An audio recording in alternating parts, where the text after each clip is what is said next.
नमस्कार, मैं हूँ संजीव कुमार और आप देख रहे हैं वेब समाचार। पूरे बिहार में पंचायत चुनाव को हुए करीब करीब 1 वर्ष हो चुका है।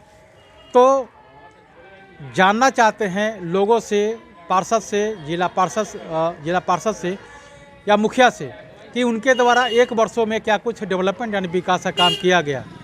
शपथ लेने के बाद प्रथम हस्ताक्षर जो हुआ किस कार्य योजना को लेकर के किया गया, इसके साथ साथ आगे की क्या रणनीति है, तमाम बिंदुओं पे बातचीत होगी। इसके अलावा कुछ पॉलिटिकल सवाल जवाब किया जाएगा। मानदेय, पेंशन, महंगाई भत्ता या अन्य सुविधाएं को लेकर के जिस तरह से एमपी एमएलए को मिलता है, तो निश्चित तौर से मुखिया को, जिला पार्षद को, प्रमुख को, सरपंच को, मेयर, अध्यक्ष, उपाध्यक्ष को क्यों नहीं मिलता है। जब भारत का संविधान एक है तो फिर भेदभाव क्यों। तमाम मुद्दों पे बातचीत होगी। तो अभी हम लोग आए हुए हैं सारण जिला में दरियापुर प्रखंड का नाम है और दरियापुर प्रखंड के भाग 3 के जिला पार्षद हैं मोहम्मद जफर इकबाल जी हैं। तो इनसे जानते हैं कि इनको जब मौका दिया जनता ने तो इनके द्वारा क्या कुछ डेवलपमेंट यानी विकास का काम हुआ। पहले तो वेब समाचार में आपको बहुत बहुत स्वागत करते हैं। बहुत बहुत धन्यवाद आपका। अच्छा, ये बताइए कि जब आप जिला पार्षद के रूप में शपथ लिए, शपथ लेने के बाद अगर बात कहें तो डेवलपमेंट को लेकर, विकास को लेकर पहला हस्ताक्षर किस कार्य योजना को लेकर किया गया। अगर वार्षिक रिपोर्ट की बात कहें 1 वर्षों में, तो क्या कुछ डेवलपमेंट यानी विकास का काम हुआ। हम लोग अनुशंसा किए सड़क के लिए, जो काफ़ी जरूरी चीज़ है गांव में, जो सड़क का अभाव है अभी। और रहा सवाल, सबसे पहले जो बैठक हुआ हम लोगों का जिला परिषद का, तो उसमें छात्रों की समस्या को लेकर, ग्रेजुएशन में छात्रों का जो लड़की लोग का पैसा मिलता था वो 2018 से नहीं मिला था, उसके लिए सबसे पहले आवाज़ मैंने उठाया सदन में। और इस पे जो भी अफसर हैं उन लोगों से गाइडलाइन भी मांगा और इस पे काम करवाने के लिए हम लोग आगे दिशा निर्देश दे दिए हैं। जी, तो अगर विकास की बात कहें तो क्या कुछ कार्य हुआ।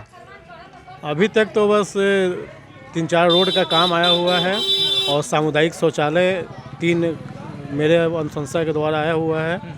क्योंकि हम लोग का सीमित होता है, जो भी होता है स्कीम हम लोग का सीमित होता है। बाकी मुखिया जी लोग करते हैं। और उसके अलावा जहाँ जहाँ ज़रूरत है, जहाँ हमसे नहीं हो पा रहा है, मुखिया जी से संपर्क करके उनके द्वारा करवा रहे हैं। मतलब किसी भी तरह से विकास होना चाहिए, किसी भी तरह से विकास होना चाहिए। अच्छा, ये बताइए कि अगर आपको ज़रूरत महसूस होता हो कि मेरे फंड से या मुखिया के फंड से संभव नहीं है, तो जिला से या एमपी एमएलए के द्वारा भी कोई फंड लाए हैं या आगे क्या सोचते हैं। जी, सही बात है। जहाँ जहाँ हम लोग के माध्यम से जो स्कीम नहीं होने वाला है, जो फंड नहीं होने वाला है, हमारे माननीय विधायक जी से मैं बराबर उनके संपर्क में रहता हूँ। हमारे माननीय मंत्री जी हैं श्री जितेंद्र राय जी, उनके संपर्क में हूँ। जहाँ जहाँ जिनके माध्यम से होने वाला है, मैं वो सारा विकास का काम करने के लिए तत्पर हूँ और आगे करता रहूँगा। तो क्या किसी योजना को लेकर के बातचीत हुई मंत्री जी से या विधायक जी से। जी, अभी हमारे क्षेत्र के सुतिहार में एक स्टेडियम का निर्माण के लिए कला संस्कृति विभाग के माननीय मंत्री श्री जितेंद्र राय जी से बात हुई है।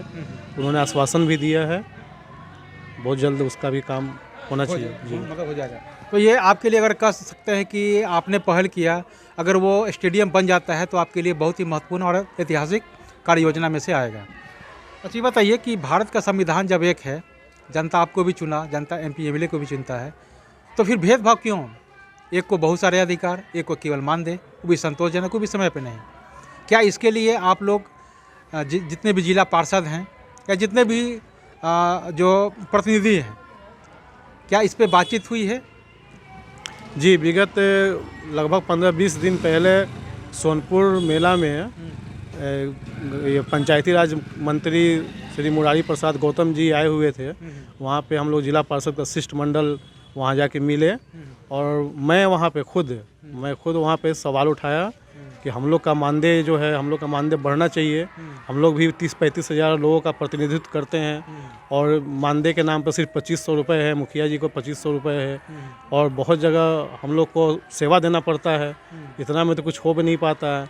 तो हम लोग को भी एक उचित सम्मान मिलना चाहिए और मानदेय में बढ़ोतरी होनी चाहिए, पेंशन चालू करना चाहिए हम लोगों को और मानदेय का पैसा समय से मिलना चाहिए। अभी पिछले कार्यकाल के वार्ड लोग का अभी मानदेय अभी तक नहीं मिल पाया है। उन लोगों का भी आवाज़ मैंने सदन में उठाया था। तो ये सब बातचीत हुई। ये सब चीज़ होना चाहिए। तो क्या इसके लिए आप लोग जो जिला परिषद के सदस्य हैं या मुखिया संघ हैं, तो क्या इस पे आप लोग विचार विमर्श करके, जैसा कि मंत्री जी से आपने बात किया, तो मंत्री जी ने क्या कहा? अगर मंत्री जी कुछ एक्शन नहीं लेते हैं तो राज्य सरकार से क्या या केंद्र सरकार से अपनी मांगों को कैसे मनवाएंगे? जी, मंत्री जी जो पंचायती राज मंत्री थे, माननीय मंत्री जी ने आश्वासन दिया है कि 1 महीना के अंदर में हम इसके बारे में कुछ मतलब सोचेंगे।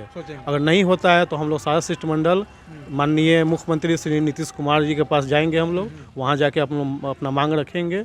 नहीं अगर मांग पूरा होता है तो हम लोग धरना प्रदर्शन करेंगे। जी जी। अच्छी बताइए कि चूँकि 1 वर्ष का काम हो चुका है और आपने जो भी डेवलपमेंट यानी विकास का काम किया, तो 4 वर्षों का भी काम बाकी है। तो आप अपने जो आपका जो पंचायती क्षेत्र पड़ता है भाग 3 में, तो क्या कुछ आपने ब्लूप्रिंट तैयार कर रखा है? क्या आपकी योजना है? देखिए, ये जो रोड होता है, नाली है, ये सब तो मुखिया जी समिति लोग भी करा लेते हैं। बाकी हम लोग भी कराते हैं। सबसे ज़्यादा ज़रूरत है स्वास्थ्य पे, शिक्षा पे, उस पर मैं ज़्यादा फोकस कर रहा हूँ। जितने भी जो गरीब विद्यार्थी हैं उन लोगों से मैं बराबर संपर्क में रहता हूँ। उन लोगों के लिए अच्छा व्यवस्था हो पाए, खिलाड़ियों को अच्छा व्यवस्था हो पाए, क्योंकि मैं खुद खिलाड़ी रह चुका हूँ। मैं भी 11 साल। आपने ज़्यादातर फोकस किया है कि यहाँ पे आपके प्रखंड में मतलब एक खेल मैदान हो। जी बिल्कुल, और युवा लोग का सपोर्ट रहता है। युवा का मैं समझिए कि यह आइकॉन लोग समझता है मुझे, तो मैं उस पर खड़ा उतरने की कोशिश करूँगा। और विद्यार्थियों को, खिलाड़ियों को, चाहे कोई भी गरीब असहाय है, किसी भी तरह का कोई काम है, उसके लिए मैं हमेशा तत्पर रहता हूँ। मतलब आपका ये है कि शिक्षा, स्वास्थ्य और रोजगार, इसके साथ साथ खेलकूद, मतलब 4 एजेंडों पे आप ज़्यादातर काम करेंगे, ताकि जो आपका क्षेत्र पड़ता है, पंचायती क्षेत्र पड़ता है, उस पर बेहतर से बेहतर लोगों को सुविधा मिल सके, ताकि निश्चित तौर से जब आगे आप जब फील्ड में जाएंगे तो लोग आपसे पूछेंगे ना कि आपने क्या काम किया, मैं आपको वोट क्यों करूँ। तो ये आपका मैनिफेस्टो में है, ब्लूप्रिंट है। तो आपने सुना कि जिस तरह से जिला पार्षद हैं, इन्होंने क्या कुछ कहा पूरे नगर जो भाग 3 में जो पंचायत आते हैं, डेवलपमेंट को लेकर, विकास के लेकर और आगे की क्या रणनीति है, तमाम बिंदुओं पे इन्होंने अपना पक्ष रखा। इसके साथ साथ इनका ये भी कहना था कि जिस तरह से भारत का संविधान एक है और 1 नेशन 1 पेंशन का जब प्रावधान लग सकता है, हो सकता है, तो फिर MP MLA को हर तरह का सुविधा और मुखिया को, पार्षद को केवल और केवल मानदेय क्यों, निश्चित तौर से जब अधिकार मिले तो सबको मिलना चाहिए। तो अब चलते हैं दूसरे मुखिया के पास, जिला पार्षद के पास, उनसे जानते हैं कि उनके द्वारा क्या कोई डेवलपमेंट विकास का काम किया गया है और आगे की क्या रणनीति, तमाम बिंदुओं पर उनसे भी बातचीत होगी। अपने वेब समाचार में समय दिया, इसके लिए बहुत बहुत धन्यवाद। धन्यवाद सर।